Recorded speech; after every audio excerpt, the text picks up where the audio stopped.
6-point lead in a two-way race and just under a 5-point lead in a four-way. The betting odds, meanwhile, continue to show her a favorite by more than 5-1. Meanwhile, there is a new Fox News electoral map out tonight, and Chief National Correspondent Ed Henry reports. Britt, no Republican has won the White House without carrying Florida since Calvin Coolidge in 1924. That's why both Donald Trump and Hillary Clinton were there today, and why this dramatic move in the Fox News electoral scorecard tonight suggests this race could be swinging in the Democrats' direction. Look at the map tonight. Florida had been a toss-up state. We are now putting it in the lean Democrat column. Important because it's the biggest battleground state of them all. A mother lode you see there of 29 electoral votes. We're seeing a shift in the polling in the wake of that controversial Trump tape, but also the Clinton camp is doing a better job on the ground registering new voters. Now check out Nevada, out west. All eyes turn there next week, of course, when our own Chris Wallace will moderate the third and final presidential debate. We're also moving it from toss-up to lean Democrat. The polls moving in Clinton's direction as well, but also the Senate Minority Leader Harry Reid has a formidable machine to help get out the vote, while this is one of many states where there's questions looming about Trump's ground game. In a close race, Nevada's 6 electoral votes could be critical, but the bottom line is that tonight, as we digest these new numbers, this does not seem like such a tight battle. We have Trump now, you can see up here, at 187 electoral votes, 44 electoral votes still up for grabs, but that doesn't get him to 270, the magic number to win, and Clinton well over 270 at 307. Meanwhile, Ohio still listed as a toss-up. The Buckeye State had been trending Trump, now seems to be back to a dead heat. We're going to be watching Ohio very closely the next time we update this scorecard to see where that's heading. Britt? Okay, Ed, thank you very much. There is one new poll out today that, while continuing to show a significant lead for Clinton, nonetheless suggests that Donald Trump had gained at least some ground from the debate on Sunday night. As you can see there, it's a 9-point lead there nationally, down from an 11-point lead. That's not a lot, but that's something. To discuss the polls and the new map, I'm joined now by Larry Sabato, director of the University of Virginia Center for Politics. Larry, your thoughts about our map? Does it roughly square with what you've been seeing, or what? Yes, it's very, very close to what the Crystal Ball, our website here at the University of Virginia, has had. We don't allow toss-ups, Britt. We make ourselves make a choice, which is difficult sometimes, and we actually have Arizona, which you have as a toss-up in Trump's column, and we have Ohio and North Carolina in Clinton's column. So we have Clinton up to 341 electoral votes. Could some of them switch before November? Of course, and as you mentioned, the high point for Clinton probably was the weekend after the sex talk tape was released. Then I think basically Trump reaffirmed his support among the Republican base. They returned to him. He's back well over 80% with Republicans, despite what Paul Ryan did. And if that continues, then it will enable him to keep this within a certain number of points, 5, 6, 7, something like that. Well, we got, as we've talked about often, Mitt Romney got 93% of the Republican vote on Election Day 4 years ago. Trump had sunk, I think, down into the low 70s over the weekend when things were really in a trough for him. It does look, as you say, as if he's recovered some. In which states do you think there may be some movement back toward him? Well, the first place we would look once we get new polling data would be Ohio, because just a couple weeks ago we had Ohio along with Iowa, 2 key swing states leaning to Trump. Ohio's close enough so that could go back and forth quite easily. I agree with what Ed said about Florida and North Carolina. Once you look at how the Democrats are banking votes, banking early votes in a year when incredibly 40% of Americans probably will be voting in advance, sometimes well in advance of November 8th. It really matters, and the Clinton campaign just has a far better ground game, get out the vote program than the Trump people do. Yeah, it has appeared that Trump is going to rely almost entirely on the Republican National Committee, which has done its best to build a formidable get out the vote operation, but it's not at all clear that that operation is devoted to early voting. Yeah, and also Trump does have big rallies. I mean, he has an enormous number of people show up.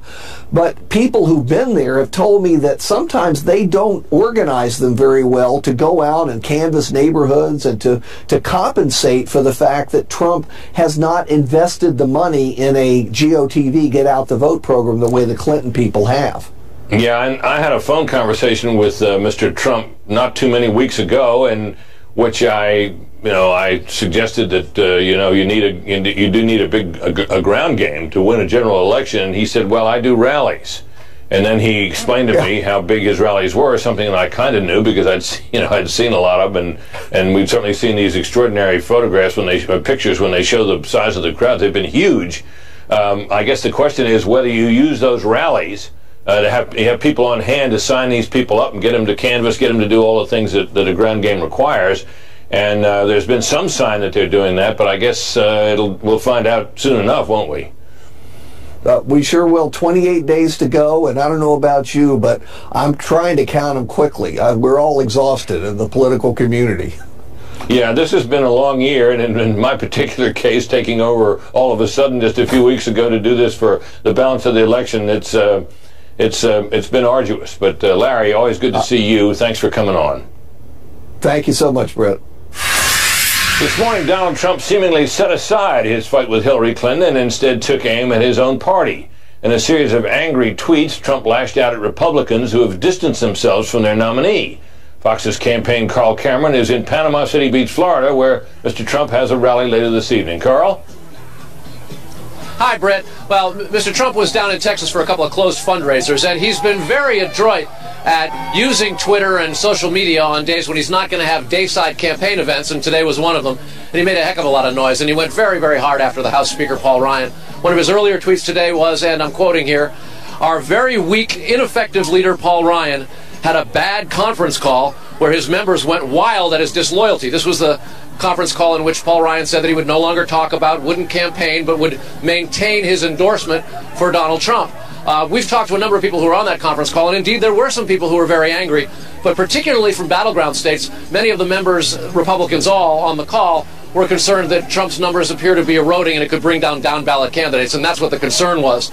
Later in the day, he said, "It's so nice," tweeting again, "It's so nice that the shackles have been taken off me and I can now fight for America the way I want to," meaning he doesn't have to accommodate any of the demands of other candidates who want him to be a little bit more politically correct as opposed to the incorrect politics that he likes to boast about doing. And finally he said, "Disloyal R's are far more difficult than crooked Hillary. They come at you from all sides. They don't know how to win. I will teach them." Well, and that's a reference, of course, to whether it's Paul Ryan, other candidates on the ballot, some of the governors who've either rescinded their endorsements or come out hard against them in the last couple of days. The Republican Party is quite fractured over this, but it's important to recognize, too, that from the very first day Trump was even just exploring the candidacy, an awful lot of establishment Republicans had differences with him as much as 2.5 years ago. Today, Donald Trump unveiled a new commercial attacking Hillary Clinton.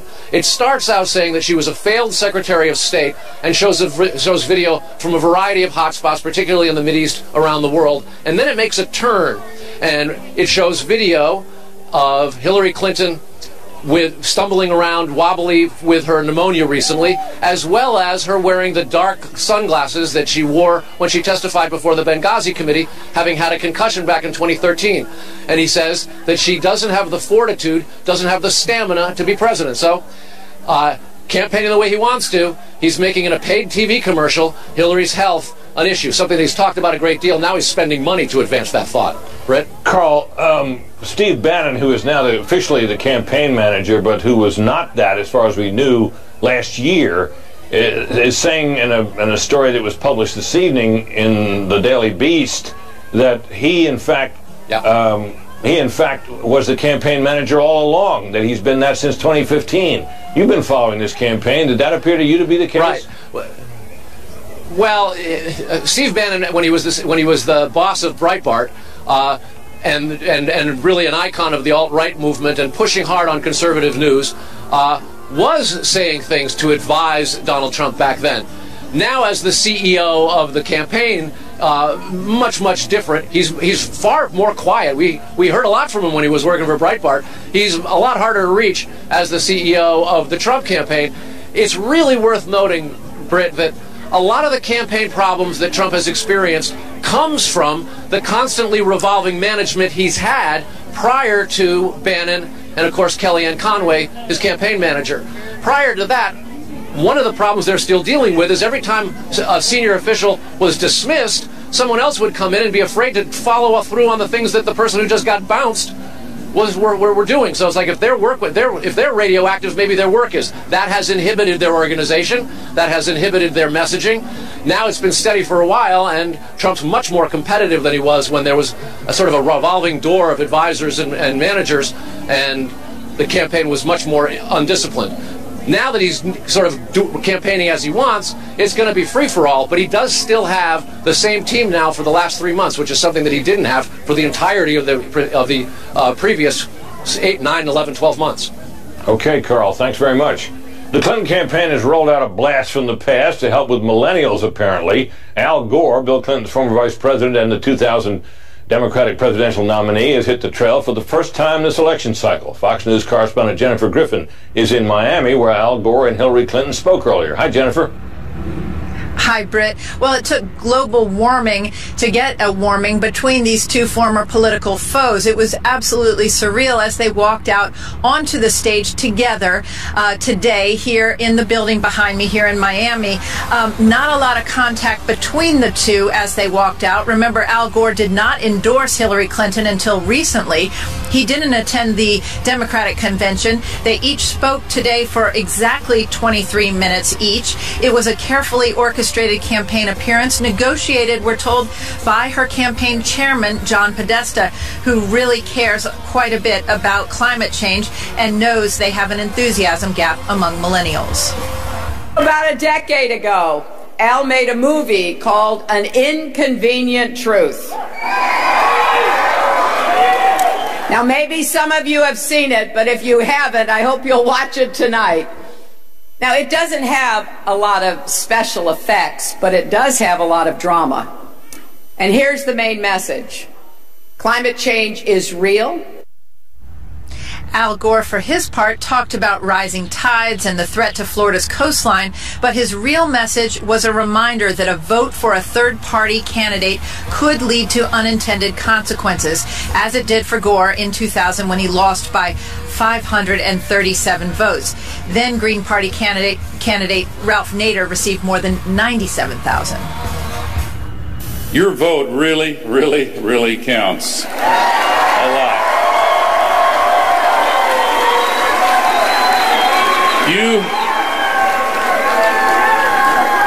You can consider me as an Exhibit A of that truth. Bill Clinton, meanwhile, was campaigning far away in another part of Florida. His infidelities, Gore also in the past had blamed at the time for him not winning the 2000 election. Ironically, today is Hillary and Bill Clinton's 41st wedding anniversary. Also in evidence today, Clinton didn't stop at calling her opponent, Donald Trump, a climate change denier. She reached down ballot in an effort to shift the Senate. It is an unacceptable response for Marco Rubio, when asked about climate change, to say, "I'm not a scientist." Well, why doesn't he ask a scientist? And maybe then he'd understand why it's so important that he, representing Florida, be committed to climate change. That's why I hope you'll elect Patrick Murphy. Another fun fact, Britt, today the gymnasium where we were behind us here at Miami-Dade College, it was exactly the same room where Jeb Bush launched his failed presidency bid not too long ago. So a lot of history in that room today. Britt? Yeah, wow, thanks, Jennifer. As Carl reported, Donald Trump spent his morning here to analyze all that is our nightly political panel. John McCormick, senior writer at the Weekly Standard, and Susan Ferriccio, chief congressional correspondent at the Washington Examiner. Well, Susan, the shackles are said to be off. My question is, were they ever really on? Well, a little bit. Don't forget, for the past few weeks, he's been complimented for the most part, staying on message, delivering talking points that looked like they were at least coordinated with the GOP establishment. And it helped. You saw the gap close in the polls, and you saw him doing pretty well, more talk about maybe he could win. And inevitably there are these incidents that happen and things that get leaked and stuff from his past. Here we are again. And I think what you saw happen today really was just Trump will always, you know, punch back twice as hard, as they say, no matter who's attacking him. This has just been characteristic of his whole campaign. It doesn't matter if it's the Democrats coming at him or the Republicans. He's going to hit back really hard.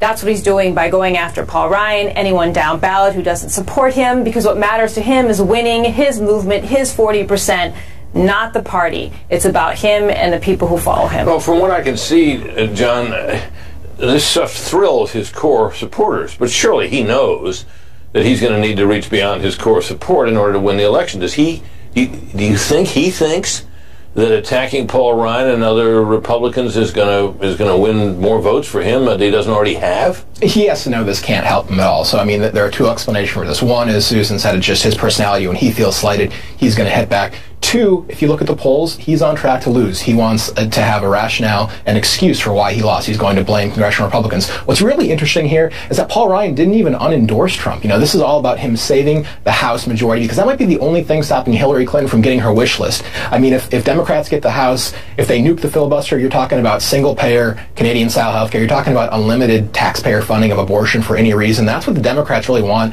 That seemed unthinkable a couple of weeks ago. Now they're trying to go for the kill shot. They want complete control. And Ryan is just saying, hey, I'm not endorsing. I'm letting people do what you think is best for your own district. We need to save the House to be a check on Hillary Clinton. Do you think that it would have been better for Ryan to simply not campaign with Trump and not say much about him and not say anything about the fact that he was doing that? That's right. You wonder what kind of coordination was going on behind the scenes. Just when he announced that there was going to be his Wisconsin appearance with Trump, you know, he mentioned it in the bottom of a paragraph. You know, almost like he didn't really want people to know that Trump was coming to a rally in his home state. And then immediately after that, he's uninvited. And then there's a conference call, and it's leaked out pretty readily by the staff. Surely he must have known, though, that conference call's contents were going to leak. Well, I'll tell you how this works, and I'll let the viewers in on it. We ask them to tell us if they can give us a background on what happens on these calls. Sometimes they let us know. Various people, in my case, I talk to people who are actually on the call to find out, and to the staff to see. Occasionally they'll tell us what happens. Sometimes they won't. They do this universally, not just for talks like this, but for other things going on during the year. So it's not just, you know, such a conspiracy that this is in this one instance they leaked about it. Capitol Hill, to leak it place in the United States. This is how it works. Okay, this is how, you know, these things get out. But they could have said, no, we're not telling you. But that, in a way, wouldn't have worked either, because with all the members on the call, the reporters were going to find out by talking to the individual members. So it made sense for them to let us know just on background, very very vaguely. But did he have to say that at all, John? I mean, did he have to say that, you know, I'm not going to campaign with him anymore, I'm not going to talk about him or whatever? Could he have just said nothing and gone about his business? Well, I think the media would eventually notice, and I think that he did have to put out some statement at some point. And I just think that, you know, again, the concern here for Ryan is he wants his people to do whatever they think is best to save the majority. And so I don't know if that question is analytically. I don't know, because I think that they're in a no-win situation right now. You don't want to offend the Trump supporters, but you also need to reach out to swing voters who are just disgusted by this latest tape. And the big concern is, what else is out there? What other tapes are out there that we don't even know about? If this tape dropped in early October, do we really think that the Democrats, Hillary Clinton's campaign, haven't saved even worse things for later on in the campaign? John, Susan, don't go away. The 2016 election has left the future of the Supreme Court hanging in the balance. Shannon Bream looks at the impact this election could have on the court. And another NBC. The 44-year-old member of the Bush family was suspended from his gig on the Today Show after the Washington Post published that lewd 2005 video of Bush, who was then a host on Access Hollywood, and Donald Trump. And now several media outlets are reporting that Bush is negotiating his full exit from the show. When that tape was first released, Bush profusely apologized for his role in it. One of the most pressing issues in this 2016 election is the fate of the Supreme Court, and just leaked emails from Wikileaks may give a glimpse into Hillary Clinton's plans for that court. Fox News chief legal correspondent Shannon Bream has the story. Among the newly released emails WikiLeaks attributes directly to the Clinton campaign is an October 2015 conversation among staffers about how the candidate planned to address guns. In the exchange, Clinton Press Secretary Brian Fallon referenced plans to brief reporters on, quote, specific proposals she would support as president. Universal background checks, of course, but also closing the gun show loophole by executive order and imposing manufacturer liability. The so-called gun show loophole, which Clinton referenced again in Sunday night's debate, is a mischaracterization by the left at best, and perhaps more accurately described as a myth. Background checks do take place at gun shows and just about everywhere else, with the rare exception for private transactions between individuals who are not firearms dealers and live in the same state. The issue of gun control is in the spotlight this election season because of an open seat on the Supreme Court, following the unexpected death of the court's staunchest defender of individual gun rights, Justice Antonin Scalia. Just days ago, with the presidential election looming, Justice Stephen Breyer publicly discussed his belief that the Second Amendment was meant for state militias. That's what I thought they were talking about, which is not the right of an individual to keep a gun next to his bed. Conservative court watchers expect the man tapped to fill Scalia's seat, appellate judge Merrick Garland, to back Clinton's efforts to restrict individual gun ownership should he ultimately be confirmed, prompting election ads like this one. In 2 separate cases, Garland has demonstrated his strong hostility to gun owner rights. He even sided with the federal government on keeping personal information on anyone who purchases a gun. And it's notable that when Clinton was asked Sunday night what she would prioritize in selecting a Supreme Court justice, she said this. I respect the Second Amendment, but I believe there should be comprehensive background checks, and we should close the gun show loophole and close the online loophole. The Clinton team has made clear she has her eyes set on a combination of using executive action and legislation to tighten gun controls. She's also praised programs in other countries that actually work to take back guns that are currently legally owned. Brett? Shannon, getting back to Justice Breyer, it was a little striking to hear him say that in a television broadcast about a matter that may again come before the court. But his position on this issue is not news, is it? No, one of the biggest cases just a few years ago dealing with D.C.'s very strict gun laws, he wrote a dissent, and so it was clear that that's how he feels about this position, but striking that he would talk about it in the days leading up to an election, and the fact that this very well could become an issue before the court again. Shannon, thank you. And a new batch of Clinton emails shows a New York Times reporter may have given some tips to the Clinton campaign. Catherine Herridge and Tucker Carlson are both next. Stay tuned. There are 1,100 emails from Hillary Clinton's campaign chairman, John Podesta. Fox News chief intelligence correspondent Catherine Herridge spent the day digging through those mails. Hi, Catherine. Well, thank you, Brett. Well, the emails that have just been released really simply cast a new light on some of the reporting of our colleagues here in Washington, D.C., who are following the campaign.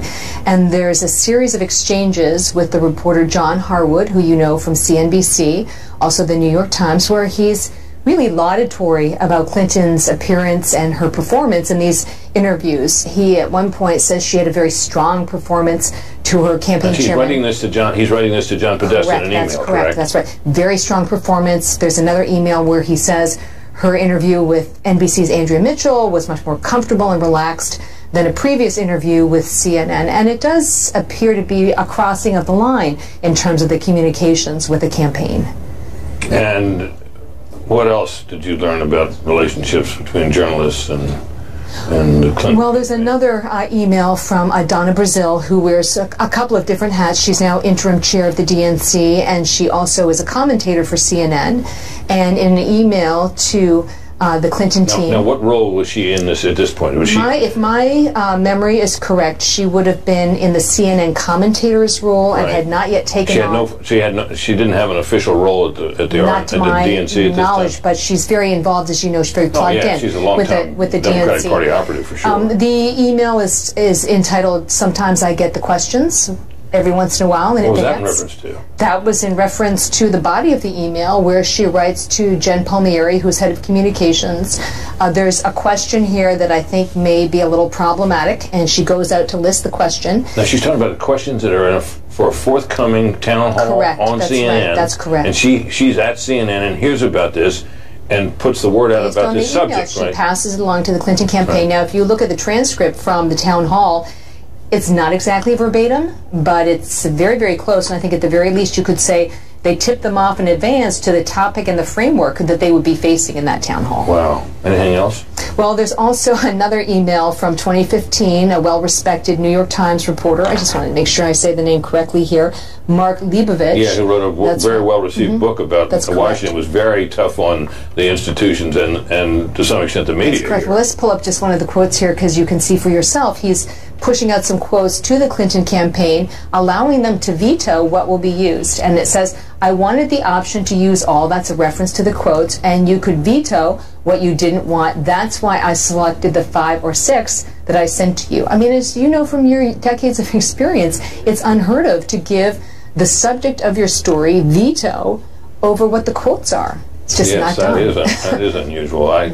I suspect that you sometimes you check a story with someone you've written about. You might check the language, but not a veto. Not a veto over quotes. Correct. That's a little unusual. Catherine, thank you very much. So, what to make of this seeming chumminess between the Clinton campaign and certain members of the press corps? Joining me is Tucker Carlson, co-host of Fox News Weekend. Tucker, you've had a chance to look at these things. What do you make of them? Well, they're shocking. I would say a couple of things. So I sent a bunch of reporters out today to get comment from the various news organizations involved in this. Oh, tell us in the about majority of cases, we got a no comment. Now, think about that. What would be the justification for a news organization whose whole mission is predicated on the idea of openness, of an open flow of information, of honesty, to say no comment? We're just not going to respond. We don't have to, and we're not going to. That was their response. And the reason they're not responding, I think, is because this is, let's call it plainly, this is corruption. This is collusion between the principals and the people who are supposed to be watching over them, the watchdogs, the press, and doing so on our behalf, that is, readers and viewers. We imagine, we the consumers out there in the rest of the world, that they are working on our behalf to get answers on our behalf from people in whom we vested power and money, government. And yet we're now finding that they are, in fact, colluding. In some cases, as with John Harwood, he was giving campaign advice to the chairman of Hillary Clinton's campaign, John Podesta, who's saying, that Ben Carson, you should watch out for him. In another case, there was a warning, wasn't there? That's exactly right. Warned them about Ben Carson being a potentially strong candidate. Yes. In another case, he basically expressed revulsion at Donald Trump and said, in effect, I'm glad that I was so tough on him in the debate. Now, he was one of the moderators of one of the Republican debates, and as you'll recall, it was controversial because he seemed to be singling out Trump for tough and what some people said was unfair treatment. And his response was, look, I'm a reporter. I'm asking tough questions, which is, of course, what we're supposed to be doing. It turns out here he is gloating with the chairman of the campaign of Trump's opponent, saying, I'm glad I treated him that way. Really? Look, journalism is predicated on trust, just as the financial markets are predicated on trust. All of us participate in it believing it's on the level. It's straight. Insider trading undermines the financial markets. That's why it's illegal. This undermines the public's trust in journalism. It hurts all of us, and it makes our society more unstable. If you can't believe what you see on the news or read in a paper, you'll believe anything. It's not unusual in my experience, Tucker, for journalists to develop friendly relationships with the people we cover, or particularly with the aides to people we cover. You see them all the time. You've known them for many years. You may tell jokes with them. You may have a beer with them. Yes. But I don't think it's common to write little reviews of a candidate's performance and send the review by email or whatever to the candidate's manager. I think that's a little unusual. And you're absolutely right. I ran into Mike McCurry 2 nights ago, who was Bill Clinton's press secretary, who I like a great deal. I like him a lot. I was happy to see him. So you may be friendly with people. What you don't do is identify with them. You don't feel like you're on the same side. You're on the opposite side. You're in a contentious relationship by its definition. Right. They're the politicians or their aides. You're the press. It's Wile E. Coyote versus the Roadrunner. Yeah. And it has to be. It's arm's length at least. It has to be. And the problem is they're all in the same soup culturally. It turns out that your average New York Times reporter has a lot more in common with your average presidential candidate than he has with your average voter. That's a huge problem. I remember I would be sitting up in the Senate gallery and you'd see these ferocious debates happen on the Senate floor in the days when I was covering Congress. And then sometimes you'd see the two members that have just been at each other's throats walking out of the chamber with their arms around each other. And I thought that was, in a way, kind of a nice thing that they got along personally. But I remember I said to one reporter one time I was talking to him, he said, look at them. I said, look, no matter what you think, those guys down there, men and women down on that floor, they're a lot closer to each other than they are to any of us. They're on the same side. That used to be true. And in some sense it's true in that they have a shared interest. But the backdrop of all of this is the press keeps them honest. We're here on behalf of our readers and viewers. And if we forget that and we start to believe that really we're on the same side of the people we cover, and not just politicians, but heads of large companies or Hollywood or anybody with power, we should be a backstop against their overreach. Do you think this is a consequence of a bias that we've all recognized that occurs with these journalists toward the party they favor, whose ideas they favor, and that they don't really recognize that they have the bias, and they cause them to slide into these peculiar relationships? I think that's part of it. I mean, journalists are liberal overwhelmingly, but they always have been, and it hasn't always been this way. I think it's a cultural affinity is the problem. I think everyone in the political class is from the same background as everyone in the press. They went to the same schools, they have the same cultural assumptions. They're basically the same people who just took different paths. It used to be the press was comprised primarily of working class people. It was a trade. And so they didn't actually have that much in common with the people running the country. And that was good. Maybe we should get back to that. But that's what people complain about the elites in the press corps. Tucker, thanks very much. Thank you, Brett. Republicans hope to keep control of both the House and Senate, of course, but several Senate races are now clearly up for grabs. It might not have been only a few days ago. We'll dive into those races coming up. Plus, what would the late, great William F. Buckley think of the wild 2016 election? James Rosen has written a new book concerning Buckley, and he's here next. Stay with us. There's a certain kind of talented person whose range of gifts and skills evokes feelings of both awe and envy.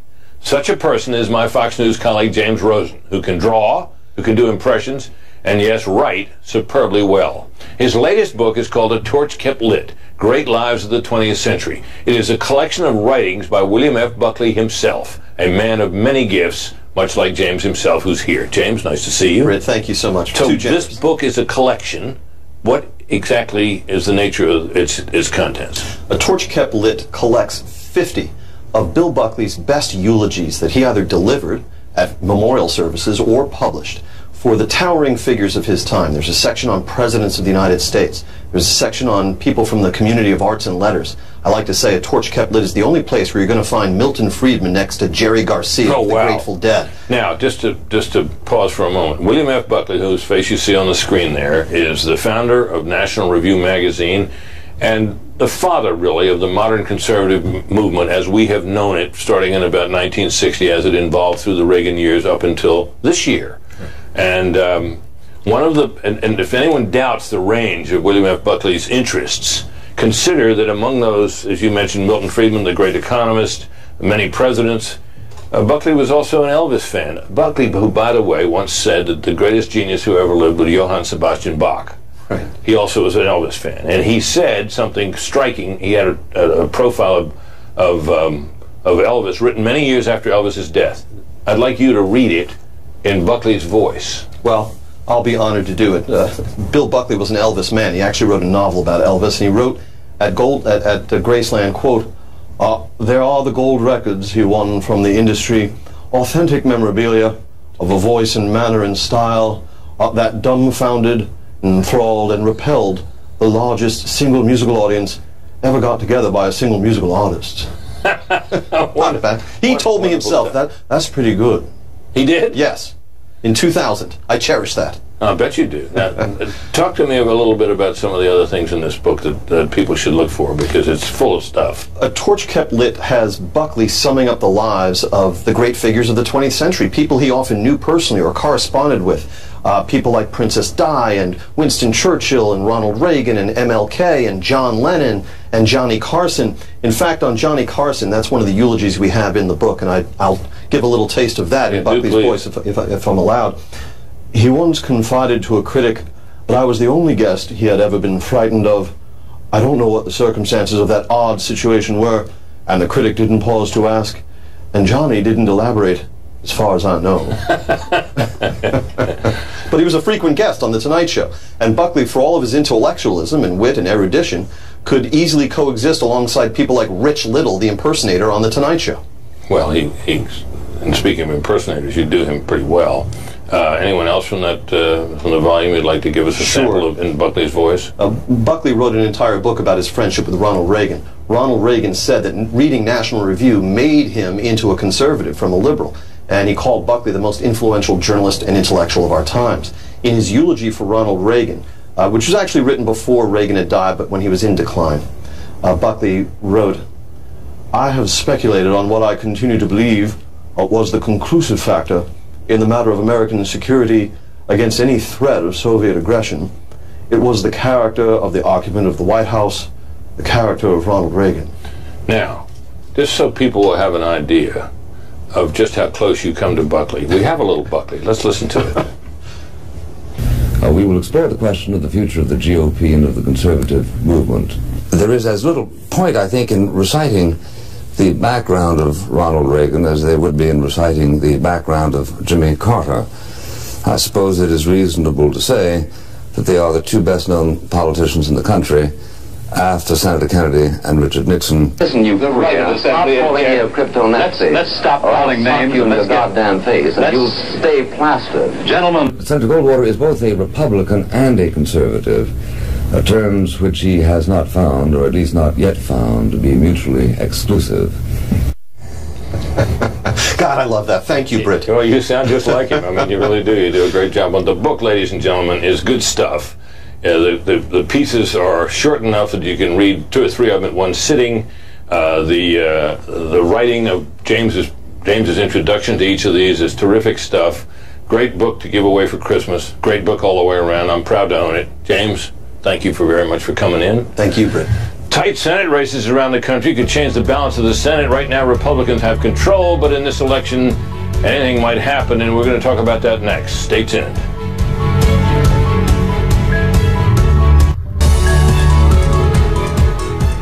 The outcome of the 2016 presidential race will almost certainly filter down into the races that will determine control of the Senate and the House. Speaker of the House Paul Ryan will no longer campaign for Donald Trump and has told Republicans running this year to do what is best for them in their districts. Some Republicans are fighting a winning battle, but others face tough election fights, as we've been noticing. Our nightly political panel is back. John McCormick, senior writer at the Weekly Standard, and Susan Ferricchio, chief congressional correspondent of the Washington Examiner. Well, the Democrats need to pick up, what, a net of how many seats? Right now, Republicans have 54, so it depends on, whether there be a tie-breaking up of 4 or 5, depending on... Well, so a net of 4 or 5, which means that if, a handful of Republicans lose, it only takes a few, and there are 24 Republicans up, correct? Right. Only 10 Democrats. So there's real opportunity here for the Democrats. Well, races. because for Democrats, there's only one race that's really endangered. It's an open seat in Nevada, and Terry Reid is retiring. He's the minority leader.